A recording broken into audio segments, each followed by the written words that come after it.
selamat pagi semuanya. Selamat pagi grade 1 and grade 2. Pagi hari ini kita akan devosi bersama Ibu N. Nah, judul devotion kita pagi hari ini adalah Glad Giving yang diambil dari 2 Tawarik 24 ayat 10 dan ayat 12. Sebelum mulai, kita mau sama-sama buka di dalam doa. Ibu N akan berdoa untuk kita semua, tidak usah diikuti ya. How to pray? I hold my hands and close my eyes, ready to pray. Allah Bapa kami yang bertahta di dalam kerajaan surga, terima kasih Tuhan kalau pagi hari ini Tuhan masih memberikan kami kesempatan untuk sama-sama devotion mendengarkan firman Tuhan. Kiranya Tuhan yang siapkan setiap hati kami, telinga kami, mata dan mulut kami, supaya kami siap mendengarkan firman Tuhan. Ini doa kami ya Bapa, dalam nama Tuhan Yesus, kami telah berdoa dan mengucap syukur. Amin. Nah, devotion kita pagi hari ini diambil dari buku The Purpose Driven Life, Devotional for Kids, tulisan dari Rick Warren, di hari yang ke-164, dengan judul yang sama seperti devotion kita, yaitu Glad Giving.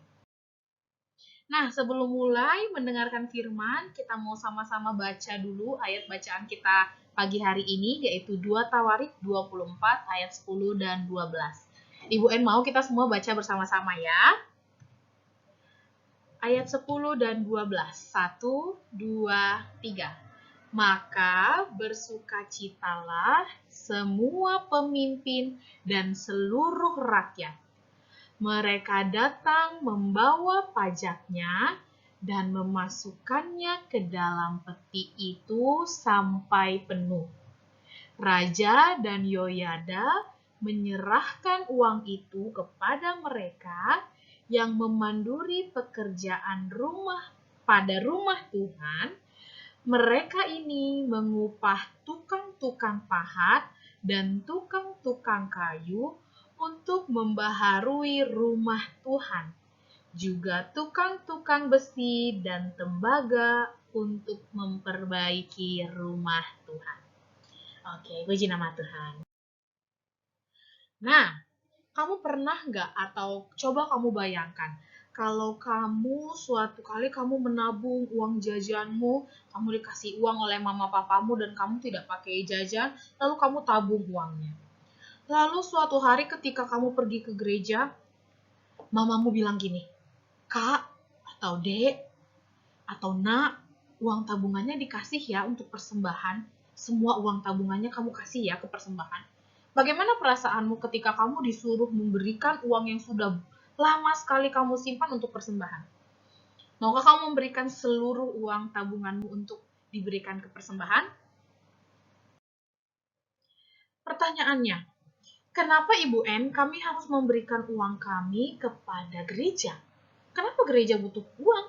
Kan di gereja kita mendengarkan firman Tuhan, baca Alkitab, tidak perlu sebenarnya uang persembahan.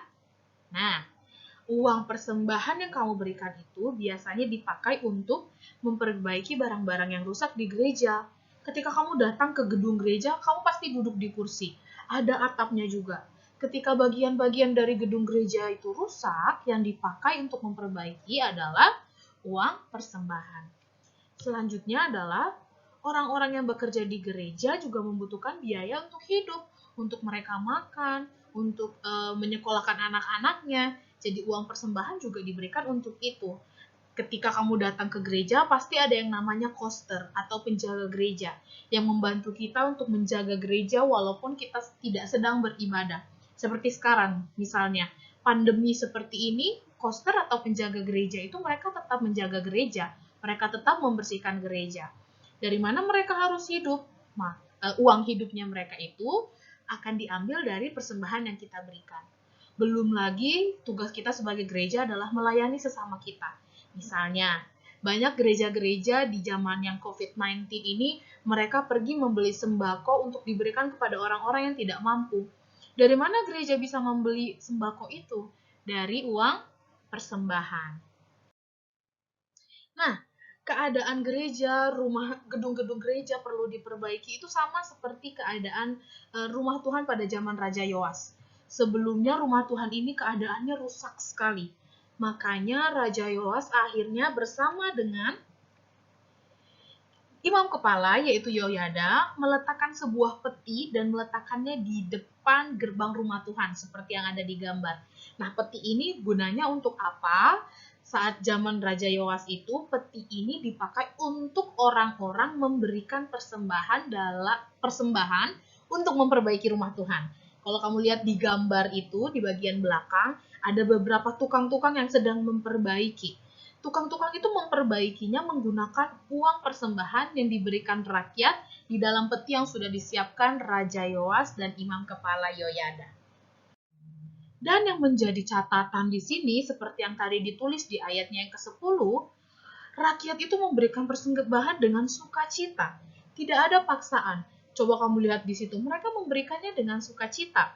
Karena mereka tahu uang itu mau dipakai untuk memperbaiki rumah Tuhan. Dari kisah ini, kisah yang sangat singkat ini, Ibu N mau tanya.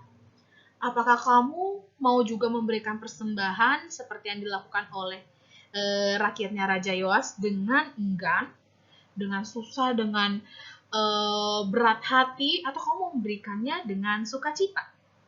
Seperti tadi pertanyaan Ibu N yang pertama, ketika kamu tabung uangmu lalu mamamu minta untuk diberikan itu untuk persembahan, apakah kamu mau memberikannya dengan sukacita atau kamu tidak Ibu N, saya tidak mau kasih uang ini, saya sudah simpan capek-capek, masa saya kasih ke gereja? Silakan jawab sendiri ya. Apalagi di zaman seperti ini, orang sudah tidak lagi datang ke gedung gereja untuk beribadah. Jadi banyak sekali gereja-gereja di luar sana yang memberikan persembahan dalam bentuk transfer. Kalau kamu sudah simpan uangmu, apakah kamu mau minta tolong ke mama papamu untuk tetap memberikan persembahan? Atau kamu begini, mumpung tidak di gedung gereja, tidak usahlah kasih persembahan. Silakan dijawab dalam hatimu masing-masing. Devotion kita sudah selesai, jadi hari ini kita sudah belajar tentang memberikan dengan senang hati, memberikan persembahan dengan sukacita dan tidak dengan paksaan. Kita mau tutup devotion kita di dalam doa, Ibu N akan pimpin, silahkan mendengarkan dan berdoa dengan sungguh-sungguh. How to pray? I hold my hands and close my eyes, ready to pray. Allah Bapa, terima kasih kalau Tuhan sudah ingatkan kami melalui kisah Raja Yoas untuk memberikan persembahan dengan sukacita, untuk memberikan persembahan dengan tidak enggan. Biarlah Bapa, persembahan yang akan kami berikan kelak bisa digunakan untuk memperbaiki gedung gereja, untuk membantu penjaga gereja, bahkan untuk melayani orang-orang di luar sana. Biarlah Tuhan, persembahan kami yang sedikit bisa menjadi berkat bagi orang-orang. Tuhan, sekarang kami mau belajar, kiranya Tuhan berkati kami, berkati juga mama papa yang akan membantu kami belajar. Kami tahu Tuhan, mama papa kami sangat sibuk, mereka harus tetap bekerja dan juga mengajari kami di rumah. Kiranya Tuhan memberikan hikmat kepada mereka, Tuhan berikan kesabaran kepada mama papa untuk mengajarkan kami. Tidak lupa Tuhan, kami mau berdoa untuk bangsa kami, untuk negara kami saat ini Tuhan, bahkan negara-negara lain di luar sana yang sedang dalam kondisi tidak baik. Kami percaya Tuhan, ini adalah rencana Tuhan. Kiranya Tuhan memberi setiap kami kekuatan untuk melewati masa-masa ini. Ini doa kami ya Bapa, dalam nama Tuhan Yesus Kristus, kami telah berdoa. Amin. Oke, devotion kita sudah selesai. Silahkan ambil air, minum air, dan kita siap belajar masuk ke sesi pertama. Bye, God bless you.